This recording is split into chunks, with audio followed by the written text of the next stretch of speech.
Muy buenos días, estimados amigos del grupo Radio Estéreo Mairán. Hoy es sábado 12 de junio de 2021 y es un grato placer darles la más cordial bienvenida esta mañana de día. Gracias, muchas gracias por la oportunidad de convivir a través de esta pasión. Soy Luis Alberto Vázquez Álvarez. Dentro de la historia nacional ha habido situaciones políticas que quedan grabadas por su especial trascendencia. 26ª legislatura. Momentos históricos excepcionales. Ese es el cuarto tema de la serie Poder Legislativo.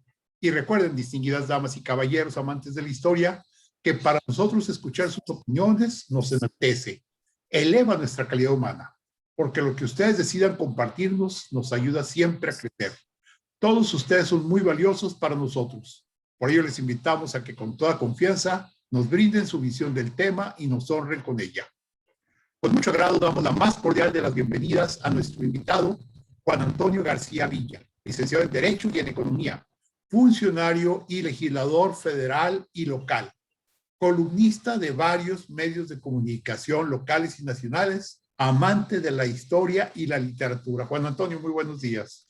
Buenos días, Luis Alberto. Me da mucho gusto, como siempre, tener la oportunidad de saludarte y por tu amable conducto a tu amplio auditorio que es un apasionado como tú de la historia.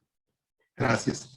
Y bueno, vamos a tener como fondo musical Ópera Atzimba de Ricardo Castro, que precisamente estaba de moda o se escuchaba en los escenarios mexicanos en aquellos años de los cuales vamos a hablar. Juan Antonio, vamos a empezar en el año de 1910. Había elecciones para presidente de la República y Porfirio Díaz, que estaba en la presidencia desde 1877, salvo el periodo 80-84 en que estuvo su compadre el banco Manuel González, se había lanzado ya 9 veces a la presidencia, incluida la fallida de 1871 contra Benito Juárez. Y bueno, pues entonces resulta que ese año de 1910 había otro candidato fuerte, que era Francisco I. Madero, el cual era promocionado por el partido antirreeleccionista y se le veían amplias posibilidades de competir contra el viejo porfirista, el viejo dictador Porfirio Díaz. Sin embargo, por allá, por junio de 1910, Madero fue tomado prisionero en Monterrey y llevado a San Luis Potosí, donde quedó cautivo y donde se dice que durante ese cautiverio le empezó a escribir el famoso Plan de San Luis. Ahora bien, mientras todo esto sucedía al interior de Madero, por decirlo así, afuera se celebraban las elecciones, las que volvía a ganar una vez más Porfirio Díaz. Y entonces Francisco I. Madero, en octubre de 1910, se escapa de San Luis Potosí, se va hasta San Antonio, Texas, donde publica su plan, conocido como Plan de San Luis, en el cual invita al pueblo mexicano a un levantamiento armado el día 20 de noviembre de ese año, precisamente 10 días antes del cambio de poderes, alegando en el mismo plan que lo que él buscaba era justo que el país no estuviese en paz a la hora en que entrara Porfirio Díaz en la presidencia de la República. Bien, aunque el 20 de noviembre no sucedió prácticamente nada, sino que las cosas se calmaron, llegó el año 1911 y ese año sí el país ardió. Vamos a mayo de 1911, cuando Madero, apoyado por las tropas revolucionarias de Pascual Orozco particularmente, toma Ciudad Juárez. Esta toma es determinante porque coloca a México, que tenía en ese momento un prestigio mundial muy alto, lo coloca precisamente como un país en guerra. Y ello va a traer como resultado que renuncie Porfirio Díaz el 25 de mayo a la presidencia de la República. Esta renuncia de Porfirio Díaz y su salida del país en los días posteriores trae como resultado que, de acuerdo a la Constitución vigente en ese momento, entrara a la presidencia de México Francisco León de la Barra, quien era el secretario de Relaciones Exteriores. Así establecía la Constitución vigente, la de 1857, con una serie de reformas, cómo era la sucesión presidencial. Bueno, Francisco León de la Barra llama a nuevas elecciones, en las cuales se lanza nuevamente Francisco I. Madero, y con un partido recientemente formado por él, acompañado de José María Pino Suárez, logra ganar dichas elecciones. Y el 6 de noviembre de 1911 asume la presidencia de la República Madero. Ahora bien, aquí hay un aspecto muy importante. Las elecciones de 1910 no solamente eran para presidente de la República, también lo eran para el Congreso de la Unión, es decir, para los diputados y para los senadores. Cuando Madero toma la presidencia y concretamente cuando Porfirio Díaz dimite, la pregunta en este sentido para ti, que nos gustaría que ya de aquí en adelante nos platicaras mucho, es ¿qué pasó con el Congreso mexicano? En pocas palabras, ¿hubo cambio, hubo nuevas elecciones o se quedaron aquellos congresistas que habían sido designados por las elecciones de 1910? Muy interesante el antecedente que nos has mencionado, Luis Alberto. Tú has mencionado que el 25 de mayo de 1911 finalmente dimite de presidente de la República Porfirio Díaz y se celebra con los revolucionarios un convenio, unos convenios conocidos históricamente como los convenios de Ciudad Juárez. Y es donde se pacta la dimisión, la abdicación al cargo de presidente de la República de Porfirio Díaz. No lo hizo así como voluntariamente, sino que fue una especie, no una especie, fue un convenio con los revolucionarios maderistas, convenio que incluso, reitero, se conoce como el convenio de Ciudad Juárez. Yo pienso que en ese momento, cuando estaban en ascenso los maderistas, así como plantearon y no tuvieron mayor problema en que renunciara al cargo de presidente de la República Porfirio Díaz y el vicepresidente, que era Ramón Corral, por eso la sucesión se estableció para que asumiera el cargo de titular del Ejecutivo Francisco León de la Barra, como tú bien has dicho, por la forma como se establecía la sucesión en ausencia del presidente y del vicepresidente, porque la Constitución entonces vigente de 1857 establecía la figura de la vicepresidencia. Decía que en ese momento los maderistas pudieron con la mayor facilidad haber planteado que así como abdicaba o dimitía o se retiraba o renunciaba a la presidencia Porfirio Díaz, creo yo que debieron haber planteado que también renunciaran los legisladores, diputados y senadores que habían sido electos simultáneamente en las elecciones de 1910, en que participó Porfirio Díaz y como opositor Francisco I. Madero, haciendo mancuerna en la vicepresidencia con el doctor Vázquez Gómez. Bueno, no sé por qué no lo plantearon, creo que era algo que fácilmente hubieran podido haber obtenido, pero no se hizo. Estaba vigente pues la legislatura número 25, la 25ª legislatura.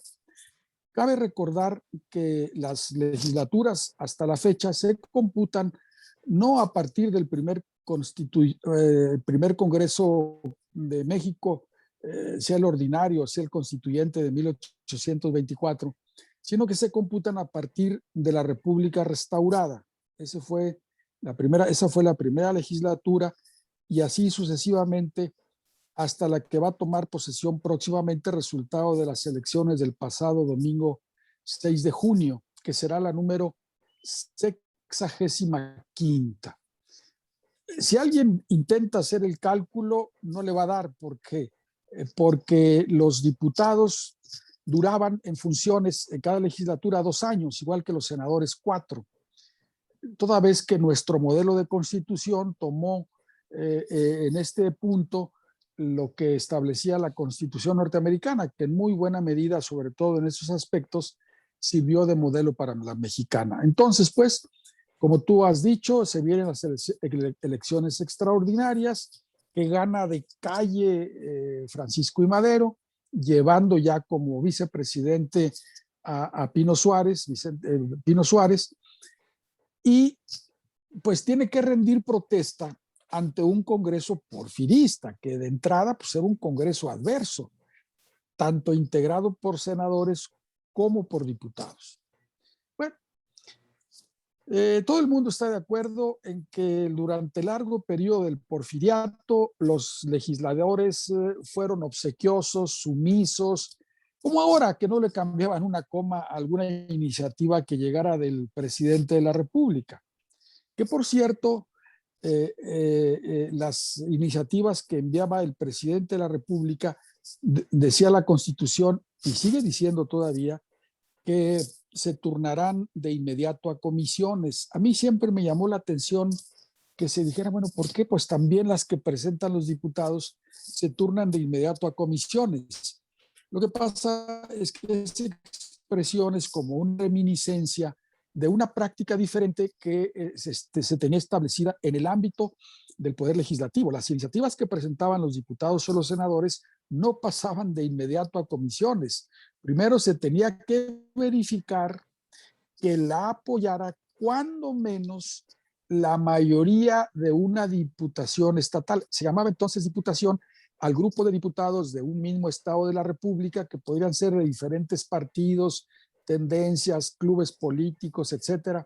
Si no llevaba la mayoría de las firmas de una diputación, la iniciativa no se turnaba a comisiones, sino que debía pasar una serie de filtros. Eso es lo que explica que todavía hasta en la actualidad diga que las comisiones que presente el presidente de la República se turnarán de inmediato a comisiones. Bueno, entonces las del presidente sí y las de los diputados no. Tenían que pasar una serie de barreras o de aduanas. Hoy ya no, pero sin embargo sigue diciendo lo mismo la Constitución. Bueno, toma posesión Madero, tú lo has dicho, en noviembre de 1911.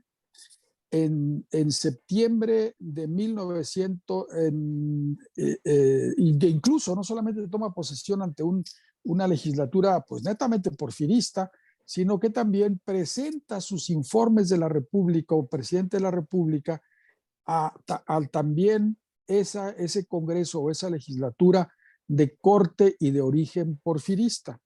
¿Por qué? Pues porque si las elecciones fueron en 1910 y duraban los diputados 2 años, significa entonces que las elecciones siguientes para nombrar a los legisladores integrantes de la 26ª legislatura se deberían elegir en el año 1912. Entonces tuvo que soportar Porfirio Díaz una legislatura pues muy agresiva, ¿eh? Incluso querían que se estableciera como práctica que ante cualquier asunto, problema, etcétera, se convocara a los secretarios de Estado, entonces se les llamaba popularmente ministros, a que estuvieran compareciendo ya sea ante el pleno de la legislatura o ante las comisiones. Y como la Constitución decía, es que solo podían comparecer los secretarios de Estado cuando se tratara alguna iniciativa que correspondiera a su ramo. El presidente Madero decía, no puede comparecer. No puede comparecer porque nomás lo van a hacer para que informe o para que rinda cuentas. No estamos en un régimen parlamentario, como efectivamente no era entonces ni es ahora un régimen parlamentario. Y lo que la Constitución establecía y la ley orgánica del Congreso es que los secretarios de Estado solo comparecieran cuando se discutiera una ley concerniente a su ramo. Este fue un constante enfrentamiento que tuvieron los diputados de la 25ª legislatura de corte porfiriano, insisto, y el presidente Madero, hasta que se vino la renovación de la legislatura en el año de 1912, que ya pudieron participar las diversas fuerzas políticas que habían estado tradicionalmente marginadas por la dictadura de Porfirio Díaz, y entonces pues ya se llevó a cabo esa elección en la que pues participaron desde luego los grupos maderistas. Tú mencionaste hace un momento que el partido que creó Madero fue el partido antirreeleccionista. Pues curiosamente ya el partido antirreeleccionista lo dejó Madero al partido y creó otro partido, más bien por la energía que traía su hermano Gustavo Madero, crearon el Partido Constitucional Progresista.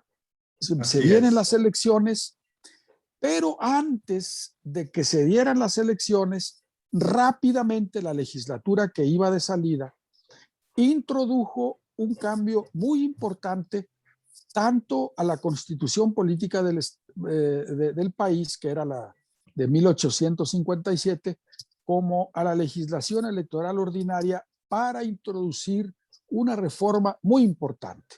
¿En qué consistió esa reforma? Muy Que lo interesante. siguiente, Juan Antonio, ¿me permites un segundo? Vamos a hacer una pausa y ahorita nos platicas de esa reforma tan interesante. ¿Te parece bien? me parece muy bien. Gracias. Vamos a hacer una pausa y continuamos. Regresamos a Diálogos con la Historia. Estamos platicando con el licenciado Juan Antonio García Villa. Él ha sido legislador en lo federal y en lo local. Además es una persona, un escritor de medios de comunicación nacionales y locales muy positivo. Juan Antonio, nos estabas hablando algo muy interesante. Ese año de 1912, estando ya como presidente de la República, Francisco I. Madero, hay nuevas elecciones para una legislatura que debe entrar, pero hay una reforma que nos estabas comentando. ¿En qué consistió esa reforma? Sí, rápidamente se lleva a cabo una reforma a la Constitución y a la ley electoral para establecer que en lo sucesivo el voto de los ciudadanos mexicanos, que entonces solamente eran los varones, sería para elegir de manera directa como electores a sus diputados. ¿Por qué lo digo de esta manera? Pues, a alguien le puede sonar pues como que no se dice nada extraordinario, no, porque desde que México fue independiente, la fórmula para elegir a los diputados era a través de una elección indirecta o de segundo grado. Los ciudadanos elegían a un elector, curiosamente, así como ahora se divide por secciones electorales un distrito, entonces se dividía por parroquias. Entonces, los ciudadanos de una parroquia nombraban a un elector. Los electores de ese distrito se reunían y elegían al que iba a ser el diputado. Por eso era una elección de segundo grado o elección indirecta. Ese procedimiento que pues no era en sentido estricto muy democrático por la mediación que había entre el votante y el elegido, se suprimió y las reformas se hicieron rápido porque pues hacer una reforma constitucional no es rápido. Es un procedimiento muy complejo que requiere la aprobación por mayoría calificada de las 2/3 partes de las dos cámaras y luego de la mayoría de las legislaturas de los estados. Pues todo eso lo hicieron apresuradamente los diputados y los senadores, tanto de la 25ª legislatura como los congresos locales, de tal manera que por primera vez en la historia de México, los ciudadanos, solo varones, eligieron por primera vez directamente a sus diputados. ¿Qué diputados? Los que integrarían la 26ª legislatura.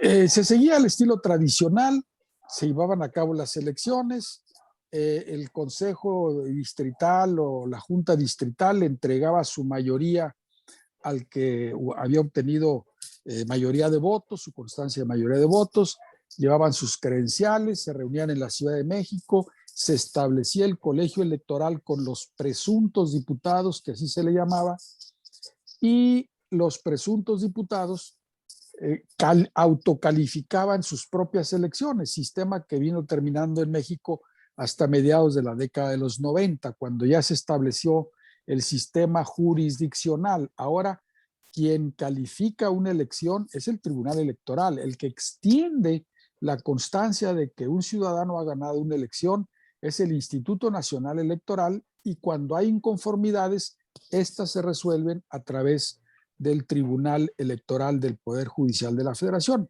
Antiguamente no, bueno, y digo antiguamente no porque este sistema prevaleció hasta mediados de la década de los 90 del siglo pasado, que eran los propios presuntos diputados electos los que se reunían en juntas preparatorias y calificaban, yo insisto, autocalificaban su propia elección. Era un sistema que venía, como tú lo mencionaste hace un momento, desde la Constitución de Cádiz. Bueno, en la anterior legislatura, la 25ª, electa en 1910, las juntas preparatorias se instalaba el 2 de septiembre y para el 3 o 4 ya habían resuelto todos los casos.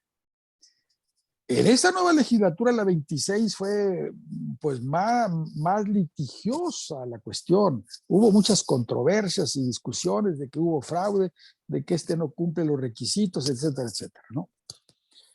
La legislatura debió haber estado instalada a más tardar el 16 de septiembre.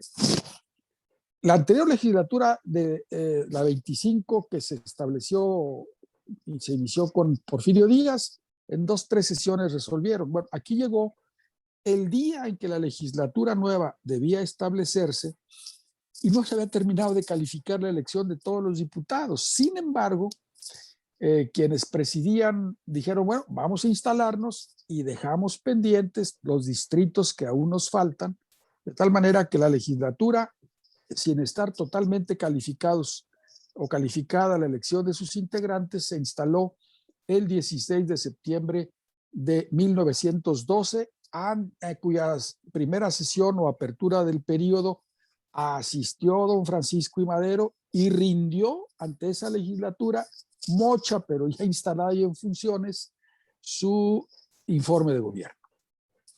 Bien, se termina el informe de gobierno y continúan discutiendo las credenciales o las constancias de mayoría que llevaban los diputados hasta que agotaron esto, pues ya en octubre, ¿no? Significa que pues demoraron mucho más de lo que ordinariamente tardaban en llevar a cabo esta parte final del proceso, las legislaturas porfirianas, ¿no? Hay que tener presente que en aquella época existía, como ahora ha vuelto a existir, la reelección consecutiva de los diputados. Quienes han analizado la composición o la integración de las legislaturas porfirianas señalan que eran personajes muy relevantes de la vida intelectual, cultural, social y política de la época, ¿no? Personas muy destacadas, de mucha significación, historiadores, maestros, médicos, etcétera, etcétera. Y yo recuerdo una anécdota que se platica de don Mariano Chavero, el historiador y gran abogado de la época del porfirista, que lo elegían, a pesar de que él era del Estado de México y residía en la capital de la República, lo reeligieron pues varias veces por un distrito con cabecera en una población de la Huasteca Potosina. Y cada 2 años que se venía la elección, don Porfirio era muy hábil. A un diputado originario de Tamaulipas lo llevaba a ser diputado por Hidalgo. A uno de Hidalgo lo llevaba a ser diputado por Chiapas. ¿Por qué razón? Pues para que no creara un polo de poder que le pudiera competir a él. O sea, eso era muy hábil, el viejo dictador, muy hábil. Y en alguna ocasión platican que los electores del licenciado Chavero, de ahí de la Huasteca, se fueron a quejar con don Porfirio y le dijeron pues que ya era la 4ª o 5ª ocasión que se reelegía el licenciado Chavero y nunca había estado presente, ni siquiera iba a hacer campaña, ni lo conocía. Y don Porfirio, así como era pues de medio socarrón, a los pocos días le manda a hablar al licenciado Chavero y le dice, oiga, licenciado, sus electores allá de la Huasteca se quejan de que otra vez quiere usted reelegirse y no lo conocen. Dígame qué hay de eso. y que Chavero le dice, sí, señor presidente, ellos tienen razón y es cierto, pero así como ellos no me conocen a mí, en justa reciprocidad, yo tampoco los conozco a ellos, así es que estamos empatados, ¿no? Bueno, esa era la élite política muy diferente en su composición a los diputados de la 26ª legislatura que llegaron. Fíjate, se formaron varios bloques. Desde luego, algunos diputados muy buenos que venían de la época de Porfirio Díaz, en particular aquellos 4 formidables oradores que todavía hasta la fecha se les conoce con el nombre o el apodo del cuadrilátero. Dicen que eran soberbios, muy elocuentes, muy preparados, eruditos, dueños de una gran cultura. Todavía yo me acuerdo, porque fue el último de ellos que falleció, que aquí en Torreón, en el periódico en el siglo se publicaban las columnas de don Nemesio García Naranjo, que fue uno de los integrantes de ese grupo de 4 conocido como el cuadrilátero. El otro era Querido Moeno, Olaguibel y José María Lozano. Entonces eran 4 antiguos diputados porfiristas, con otros más que también venían, si no habían sido diputados en la anterior legislatura, pues eran conocidos por ser partidarios del viejo régimen. Pero llegaron también una gran cantidad de diputados maderistas valiosísimos, valiosísimos. Desde luego, Félix F. Pallavicini, don Luis Cabrera, de Jesús Urueta, José Natividad Macías, que no le pedía nada al cuadrilátero. Imagínate los debates que debieron haber tenido en los pocos meses que duró esa legislatura, como debía haber funcionado, enfrentándose esos grandes y elocuentes oradores de gran cultura. También hay que decirlo, y lamentablemente están muy en el olvido, hubo un magnífico grupo de diputados del Partido Católico Nacional, de Correa, de Tamariz, en fin, de Escudero. Eran 4 o 5, el grupo era más numeroso, pero también muy buenos oradores, elocuentes expositores, muy conocedores de los problemas del país. Y también se estableció un grupo de los que se llamaban independientes, destacadamente uno de ellos, don Aquiles Elorduy, que aunque él era maderista, no le gustaba formar parte del Partido Constitucional Progresista, que era el de los maderistas, y actuaba con la bandera de independencia, pero era un gran crítico. Por cierto, debo decir que Aquiles Elorduy fue uno de los fundadores, muchos años después, en 1939, del Partido Acción Nacional. Y también en ese grupo de independientes, figura en los libros, estuvo el licenciado Luis Zuviría y Campa, de Durango. Don Luis Zuviría y Campa, abogado, escritor, debo decirlo, es el abuelo materno de mi esposa María de la Paz González Zuviría. Yo recuerdo haber conocido su biblioteca, él ya había muerto, allá por los años, a principios de los 70, y para ser de la época, tenía una biblioteca de miles de volúmenes que lamentablemente pues fue saqueada porque la dejaron allá al olvido. Yo rescaté algunos ejemplares muy buenos, entre otros, por ejemplo, dos ejemplares de la Constitución, originales desde luego, de 1824, una edición, digamos, rústica y una de lujo, originales. Y obviamente la historia de Lucas Alamán, bueno, y obras de arte, libros de arte, etcétera, ¿no? Fue una legislatura probablemente de idéntica calidad por lo que se refiere a sus integrantes, pero ya no solo con una sola visión, ya no solo con una forma acrítica de actuar, sino que fue esa 26ª legislatura un modelo, un paradigma, después de, dice la historiadora Josefina MacGregor, de 30 años de ser un salón silencioso donde no se escuchaba crítica alguna, afloraron los debates, vino la palabra elegante y elocuente, el conocimiento profundo de los problemas del país, bien expuesto por oradores de primera categoría.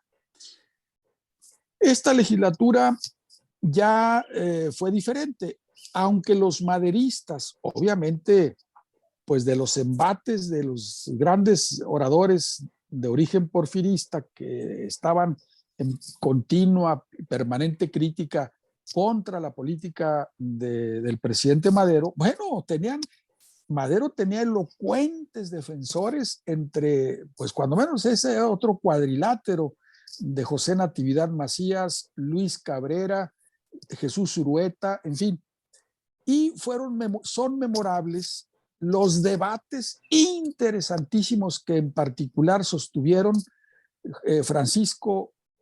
Querido Moeno y Blas, bueno, iba a decir Blas Urrea, Luis Cabrera. Es correcto, Blas Urrea después fue el seudónimo que utilizó Luis Cabrera como periodista político, ¿no? Y como historiador. Que por cierto, Luis Cabrera iba a ser en 1946 el primer candidato a la presidencia de la República del Partido Acción Nacional y finalmente declinó, aunque dijo que lo consideraba el más alto honor que había recibido en su vida. Y vaya que lo decía una persona intachable porque combatió a fondo a la corrupción, pero verdaderamente, no nada más de discurso, y fue un gran conocedor de los problemas del país. Excelente. Juan Antonio, me parece magnífico, creo que es una oportunidad increíble de conocer a fondo. Pero ¿qué te parece? Vamos a hacer una breve pausa y continuamos platicando. Regresamos a Diálogos con la Historia. Estamos platicando con Juan Antonio García Villa. Él es, entre otras cosas, un amante de la historia, un amante de la literatura. Acuérdense que estuvimos platicando mucho de El Quijote en particular hace unos meses. Él ha sido diputado local y diputado federal y ha sido funcionario federal. A mí, en lo personal, Juan Antonio, por mi amor a la historia y a todo esto, en particular historia política, lo que has estado comentando me parece maravilloso. Yo creo que se falta mucho describirse de esa etapa tan problemática que fue el gobierno de Francisco I. Madero. Pues adelante con esta 26ª legislatura que vivió con Madero, pero creo que no terminó muy bien la situación. Pero platícanos, por favor, discúlpame. Muy bien, cómo no, Luis Alberto. Mira, quisiera mencionar los nombres de cuando menos 5 de los diputados del Partido Católico Nacional olvidados. Ojalá hay alguien, hay por ahí un libro que se publicó en la Universidad de Guadalajara, pero no me gusta su sesgo, de ese grupo parlamentario del Partido Católico Nacional, la mayoría de ellos de la Ciudad de México y del estado de Jalisco, y los quiero mencionar: Eduardo J. Correa, Francisco Elguero, Pablo Lozada, Eduardo Tamariz y Manuel de la Hoz, pero había más. Bien, el periodo ordinario de sesiones de esa legislatura, que aún sin estar completamente concluida su calificación, se instaló el 15 de septiembre, en los términos de la Constitución de 1857 debió haber terminado su primer periodo de sesiones ordinarias el 15 de diciembre. Sin embargo, la Constitución establecía que si había asuntos, podían continuar en periodos extraordinarios. Y efectivamente, después de Navidad, se estableció la legislatura en un periodo extraordinario para agotar pues los temas, los asuntos, las iniciativas de ley, los dictámenes que tenían, que aunque no fueron numerosos, eran objeto de acalorados debates, de magníficas discusiones, de elocuentes intervenciones de los diputados. Y bueno, pues por primera vez se veía movimiento, se veía diálogo, se veía parlamento en la Cámara de Diputados. Transcurre todo enero, ya se olía que estaban planeándose algún cuartelazo. Tú recordarás que se reveló Félix Díaz, Reyes, el general Bernardo Reyes, en fin, hasta que ese episodio trágico de la traición del jefe de la zona militar de la Ciudad de México, que fue Victoriano Huerta, asesina cruel y cobardemente a Gustavo Madero, que era diputado, por cierto, también, el jefe, si no intelectual, cuando menos ahí el animador del grupo parlamentario del Partido Constitucional Progresista, que era el de Madero, ya en esta legislatura. Y cuando viene el cuartelazo, el 19 de febrero de 1913, estando todavía en periodo extraordinario de sesiones, notifica Victoriano Huerta que está vacante. Por cierto, la notificación la hace al Senado, no a la Cámara de Diputados, que está vacante la titularidad del Poder Ejecutivo, porque ya previamente había matado él un crimen nefando tanto al presidente Madero como al vicepresidente Pino Suárez, y hace todo aquel ardid que queda nombrado Pedro Lascurain como presidente interino y luego renuncia, y el Congreso, en un acto legal, pero ilegítimo a más no poder, nombra presidente a Victoriano Huerta. Esto significa que continúa funcionando en la Cámara de Diputados la 26ª legislatura. Pero dicen los estudiosos que ya no volvió a ser la misma.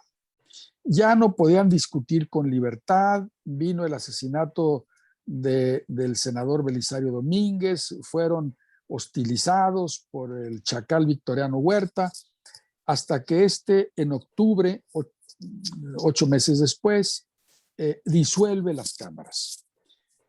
Hay un contraste muy notorio entre cómo funcionó desde, digamos, el 16 de septiembre de 1912 la Cámara de Diputados hasta el 19 de febrero de 1913, mientras vivió el presidente Madero, una cámara plural, dialogal, con debate, en fin. ¿Y cómo funcionó bajo el temor, bajo el miedo, bajo el asedio, bajo la extorsión esa misma Cámara después del día 19 de febrero de 1913, hasta que el chacal Victoriano Huerta la eliminó? La disolvió, inclusive algunos de los legisladores fueron a encerrar a Lecumberri. Hay fotos que aquí en la casa de la familia de mi esposa conservan de cómo están los diputados ahí tras las rejas, ¿no?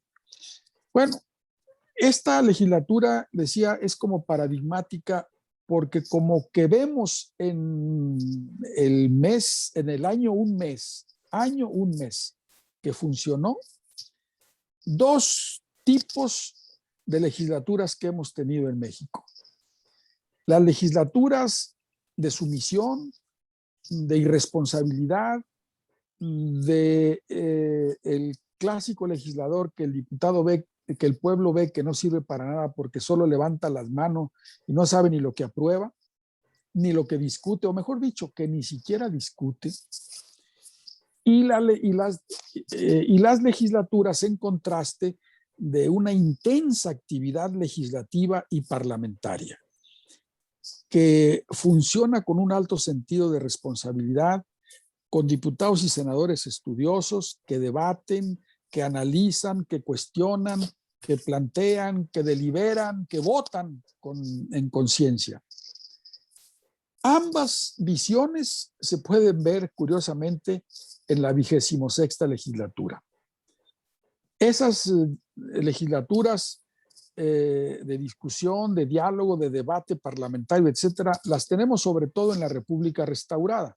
Esta sí es un periodo que ha sido más o menos ampliamente estudiado, que decae casi hasta llegar a cero en la época de Porfirio Díaz, aunque los diputados hayan sido muy cultos, porque los eran los porfiristas, pues de nada sirvió, porque actuaban como si fueran pues los líderes que en el PRI dominaban las legislaturas en su gran mayoría durante pues 60, 70 años, ¿no?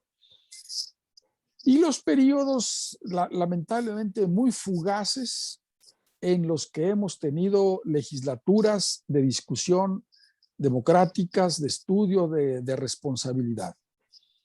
Ojalá y pues que en el futuro este estilo, esta visión, este modelo de legisladores actúen como debe ser para que, esto es muy importante, se ganen la confianza de los electores.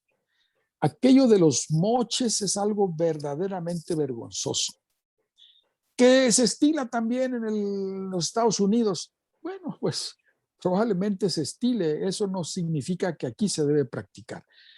De hecho, en Estados Unidos le llaman algo así como tonel de mierda a lo que reparten entre los legisladores para que aprueben tal o cual proyecto de ley o decreto, etcétera, ¿no? Eso no puede ocurrir aquí en México. Bueno, todavía como referencia histórica tenemos que en el siglo XVII, todavía en el siglo XVIII, en el Parlamento inglés, a la entrada había una taquilla